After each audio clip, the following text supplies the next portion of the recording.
हरिद्वार से बीजेपी सांसद त्रिवेंद्र सिंह रावत ने लोकसभा में बोलते हुए कहा कि उत्तराखंड में बार बार आने वाली बाढ़ से स्थानीय और किसानों को काफी नुकसान होता है। उन्होंने कहा कि गंगा नदी और सोलानी नदियों के किनारे तटबंध और बैरिकेड बनवाया जाए, जिससे लोगों को राहत मिल सके, क्योंकि ये हर बार की समस्या है। इससे हरिद्वार, खानपुर, लक्सर और रुड़की समेत कई क्षेत्र प्रभावित होते हैं। माननीय सदस्य श्री त्रिवेंद्र सिंह जी।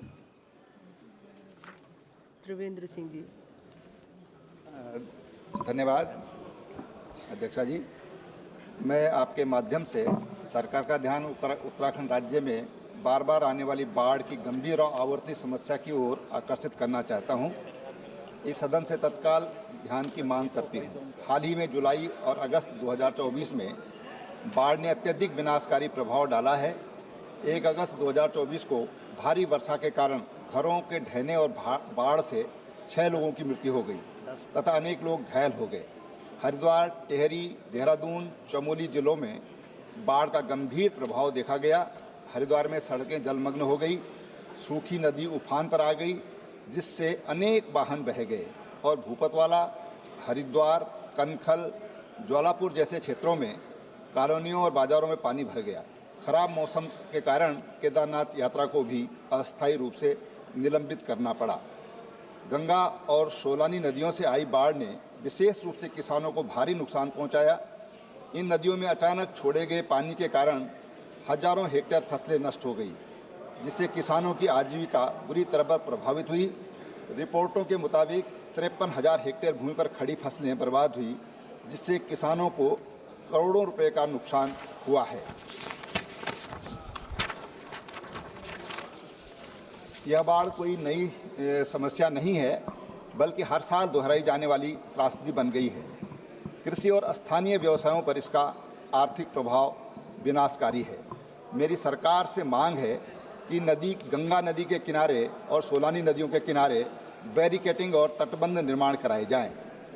ये बैरिकेड और दीवारें बहुत मजबूत होनी चाहिए, जिससे बाढ़ के पानी को नियंत्रित किया जा सके। मैं यह भी कहना चाहता हूं कि गंगा नदी में और सोलानी नदियों में बाढ़ के कारण तमाम मगरमच्छ और घड़ियाल एक गांव की बस्तियों में घुस जाते हैं और लोगों के जीवन को एक दूसरा खतरा उत्पन्न हो जाता है।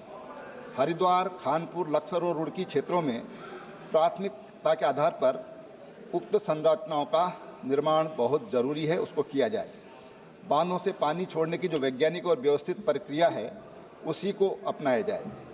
एक वैज्ञानिक और समयबद्ध प्रक्रिया अपनाकर धीरे धीरे पानी छोड़ा जाए, ताकि बाढ़ की भयावहता को कम किया जा सके।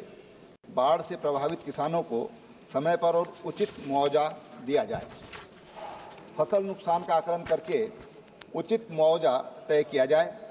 मुआवजा राशि के लिए भी एक अवधि जो 3 महीने की होनी चाहिए, उसको समयावधि के अंतर्गत उसको किया जा सके, ताकि किसान की आर्थिक स्थिति संभल सके।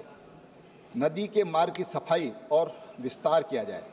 गंगा और सोलानी नदियों के जलमार्ग की सफाई और गहराई बढ़ाई जाए, ताकि अधिक पानी को धारण किया जा सके और बाढ़ की संभावना को कम किया जा सके।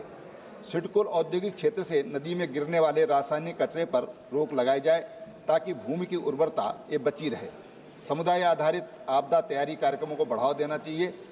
स्थानीय प्रशासन, पंचायतों, स्वयंसेवी संगठनों को शामिल कर ग्रामीण क्षेत्रों में आपदा प्रशिक्षण कार्यक्रम चलाए जाएं। प्रभावित इलाकों में बाढ़ राहत शिविर स्थापित किए जाएं और प्रभावित लोगों को त्वरित सहायता प्रदान की जाए। माननीय अध्यक्ष महोदय, उत्तराखंड के किसानों और आम जनता के हितों की रक्षा करना हमारा दायित्व है। मैं सरकार से आग्रह करता हूं कि बाढ़ के प्रभाव को कम करने और राज्य के लिए अधिक सुरक्षित भविष्य सुनिश्चित करने के लिए तत्काल प्रभावी कदम उठाए जाएं और जो गंगा के तट हैं, उन तटबंधों को मजबूत किया जाए, ताकि किसानों को, जो विशेष रूप से गन्ना किसानों को भारी नुकसान इस सीजन में होता है, उससे बचा जा सके।